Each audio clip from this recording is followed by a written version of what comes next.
इतने में परशुराम जी आ गए और जो हुंकार भरी परशुराम जी ने कि पूरी सभा पुनः शांत हो गई। अब क्या किया जाए? ऐन मौके पे बाबा आ गए। बाबा बड़े खतरनाक। अब क्या करें? परशुराम जी सभा में प्रवेश करते ही कहते, सुनो, जिस मूर्ख ने इस धनुष को तोड़ा है शीघ्र उसको मेरे सामने लाओ, नहीं तो समस्त राजाओं का वध कर दूंगा और इस मूर्ख जनक की जहां तक की भूमि है समस्त भूमि को पाताल में पहुंचा दूंगा। अब सब खबर आए और जो उद्दंड राजा थे, पापी राजा थे, बड़े प्रसन्न हो गए कि अब लगता है धनुष तोड़ने वाला गया। अब अत्यंत क्रोधित हो रहे हैं। जनक जी आए, प्रणाम किया, आशीर्वाद दिया। विश्वामित्र जी आए राम लक्ष्मण जी को लेकर के, प्रणाम किया, आशीर्वाद दिया, सदा खुश रहो। विश्वामित्र जी ने कहा ये दशरथ जी के पुत्र है राम और लक्ष्मण, आशीर्वाद दिया, खूब प्रसन्न रहो। फिर इसके बाद पूछा, ये बताओ धनुष किसने तोड़ा? और यदि धनुष तोड़ने वाला मेरे सामने नहीं आया तो मैं उसका वध कर दूंगा और उसके साथ साथ समस्त राज समाज का भी वध कर दूंगा। खूब डांटना शुरू किया लक्ष्मण जी सामने। लक्ष्मण जी ने कहा, महाराज एक धनुष टूट जाने से आप इतने दुखी हो? बहु धनुही तोरी लड़काई, कबहु न असरस की न गुसाई। लक्ष्मण जी कहते हैं, महाराज बचपन में हमने बहुत सारे धनुष को तोड़ करके फेंक दिया, तब तो आप गुस्सा नहीं हुए। इस धनुष पर इतने गुस्से क्यों हो रहे? क्या बात है? क्रोधित हो गए परशुराम जी। ए लक्ष्मण, आज तक तूने जितनी धनुष को तोड़ा है ये उन धनुषों में नहीं है, ये शिव का पिनाक है। तूने शंकर की धनुष को तोड़ने की बात की है। लक्ष्मण जी ने कहा, बाबा धनुष में भेद आपको दिखाई पड़ता होगा, हम तो क्षत्रिय हैं, हमारे लिए सभी धनुष बराबर हैं। अब अत्यंत क्रोधित हो गए। परशुराम जी ने कहा, हे मूर्ख, तू बार बार मुझे चिढ़ा रहा है। रे रिप बालक काल बस, बोलत तो इन संभार। हे बालक, लगता है तेरे सर पर काल आकर के बैठ गया, इसलिए तू जो है मुझसे इतनी जुबान लड़ा रहा है।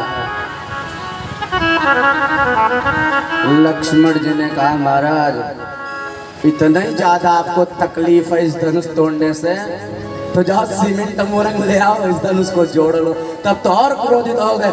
ए लक्ष्मण, अब मेरा फरसा निकला, अब मैं तुझे छोड़ने वाला नहीं। विश्वामित्र, मुझे दोष मत देना।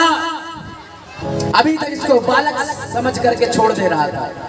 लक्ष्मण जी ने कहा, महाराज तो अभी तक आप जीवित इसलिए हैं क्योंकि आप ब्राह्मण हैं, मैं आपको विप्र समझ करके छोड़ रहा हूँ, नहीं तो क्षत्रियों को कोई ललकारे तो स्वयं काल भी सामने खड़ा हो तो हम रघुवंशी डरने वाले नहीं हैं। आपको विप्र समझ करके छोड़ रहा हूँ। अब तो अत्यंत क्रोध आ गया, फरसा निकाल लिया, अब तो तेरा वध कर दूं। और जितनी बार मारने का प्रयास करते हथवई रुक जाएगा। अत्यंत कुपित होते। राम जी को लगा कि लड़का बात बढ़ा देगा तो राम जी स्वयं आ गए। राम जी ने कहा, नाथ शंभुधन भंजु निहारा, वही है कोई एक दास तुम्हारा। हे प्रभु, कोई आपका दास ही धनुष को तोड़ सकता है, अन्यथा किसी में सामर्थ्य नहीं। अत्यंत क्रोधित हो गए परशुराम जी। सुनो, जिसने धनुष को तोड़ा मेरा दास नहीं, वह सहस्रार्जुन के समान मेरा शत्रु है और मैं उसका वध जरूर करूंगा। अब यहाँ पर बहुत बड़ा संवाद है, लेकिन समय भी पर्याप्त हो चुका। अब 5 दिन की कथा में कितना मानस सुना जाए। बोलिए भक्तवत्सल भगवान की जय। बहुत संवाद हुआ, अंततो गत्वा परशुराम जी ने कहा, हे राम, ये मेरी धनुष लो और इस धनुष पर यदि तुमने मेरा बाण चढ़ा दिया तो मैं समझ जाऊंगा तुम कौन हो। राम रमापति कर धनु लेहूं, खई जत चाप मिटई संदेहू। और जैसे ही राम जी की तरफ परशुराम जी ने धनुष को बढ़ाया तो हाथ तो ज्यों का त्यों रुक गया। देख चाप आप ही चल गयऊ, परशुराम मन विस्मय भयऊ। धनुष दिया ही नहीं, उससे पूर्व धनुष चल करके राम जी के पास पहुंच गया। तुरंत परशुराम जी समझ गए ये परमात्मा है। क्यों? क्योंकि जो हाथ चलायमान था वो रुक गया, और जो जड़ रुकना चाहिए था वो चलायमान हो गया। इसका मतलब जो जड़ को चेतन करही, जड़ ही करही चैतन्य।